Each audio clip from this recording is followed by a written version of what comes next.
Hey everybody, we're still in chapter 1 of my Christian case against Donald Trump. And this first chapter is all about authoritarianism, how it works, how it's a super helpful lens for understanding Trump's behavior and the behavior of his followers. Now, one of the most embarrassing aspects of the Trump years for me as a former Republican and as a Christian is the way that so many Republicans and many Christians have elevated Donald Trump to the level of he who must be obeyed. The Republicans continue to let me down every day, but they're not my main focus today. But if you want to see like one of the most humiliating examples of Republicans who know better caving into Trump lately, you can look up Governor Chris Sununu's interview with George Stephanopoulos last weekend. It's a 9-minute study of how it looks when someone's soul leaves their body on national television, as Sununu just keeps repeating things that go against everything that he's been saying for the past several months. Here's just a few seconds of how that interview ended. So just to sum up, you would support him for president even if he's convicted in classified documents. You support him for president even though you believe he contributed to an insurrection. You support him for president even though you believe he's lying about the last election. You'd support him for president even if he's convicted in the Manhattan case. I just want to say the answer to that is yes, correct? Yeah, me and 51% of America. Governor, thanks for your time this morning.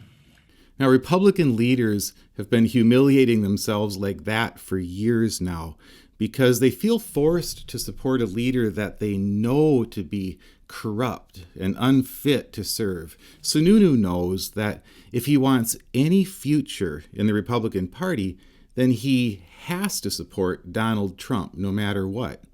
Obedience to Donald Trump and his dark, twisted version of reality is essential in order to be considered a Republican anymore. And that's not normal. That's not the way political parties operate in the United States. That's the way authoritarian movements operate. But today, I want to talk to Christians who act that same way about being a Christian. Many Christians are treating obedience to Donald Trump as the litmus test for whether or not someone is a Christian. If you doubt me, I just invite you to simply read the comments under my videos. You'll see plenty of comments from people who come right out and challenge whether I'm a Christian at all, or claim that God is going to punish me because I oppose Donald Trump.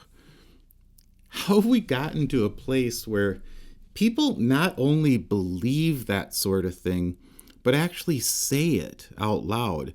And they don't realize just how obscene that sort of a statement is.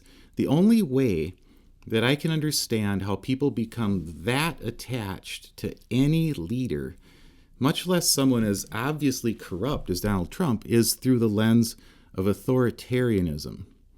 Populist authoritarians win people over to their side through constant repetition of false messages, hateful messages, divisive messages, fear-inducing messages. And they put themselves forward as the only one that their followers can trust. And I understand why corrupt leaders try to pull that sort of thing off. What I don't understand is why people who call themselves Christians fall for it. But that's where we are.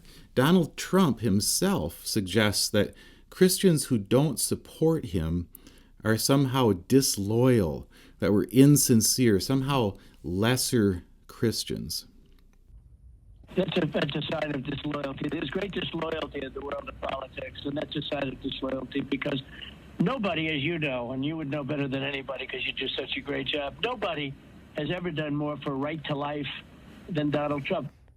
Donald Trump dares to weigh in on who is and who isn't a bona fide Christian, and he makes loyalty to himself the measuring stick. I mean, I get why he does that. He's a narcissist of the first order, but how do people who call themselves Christians allow him to get away with that? Many Christians will tell their kids the story of how God saved Shadrach, Meshach, and Abednego from the fiery furnace because they wouldn't worship King Nebuchadnezzar. But then these same Christians turn around and show their kids by their own words and actions that they'd eagerly consign their fellow Christians to the fires of hell because we won't bend the knee to Donald Trump. That's not how healthy religious movements operate. If you're in a movement where obedience to any human leader is the litmus test for whether or not you're a true member of that group, you're not in a healthy religious movement. If you're a Christian supporter of Donald Trump and you have friends and family who profess Jesus with their lips and live a life that reflects his character, do you look down on their faith if you find out that they oppose Donald Trump? Or I'll ask this one. Are you the sort of person a friend or family member would even feel emotionally safe telling you that they plan to vote for Joe Biden? I personally know so many believers who've lost their church families and lost friendships because they dared to speak out against Donald Trump. If you're a supporter of Donald Trump and it doesn't bother you when you see your friends and family suffering the loss of friendships and fellowship because they dared to speak out against him, then I have to ask, what happened to you? Where did your compassion go for people who disagree with you? How did you let obedience to any human being become a thing that you require from your loved ones in order for them to earn your respect as believers? If you would think less of your friends and family members' faith because they oppose Donald Trump, then can you truly say that you believe that Jesus is the way, the truth, and the life? Normal politicians don't set themselves up as the litmus test for whether a person is a true person of faith. Authoritarians do that. Cult leaders do that. Obedience to Donald Trump is not the litmus test for faith, and it's diabolical for him to act as though it is, and it's abusive for his followers to go along with that kind of messaging. Jesus said, "I am the way and the truth and the life, and no one comes to the Father except through me." How dare any Christian place Donald Trump,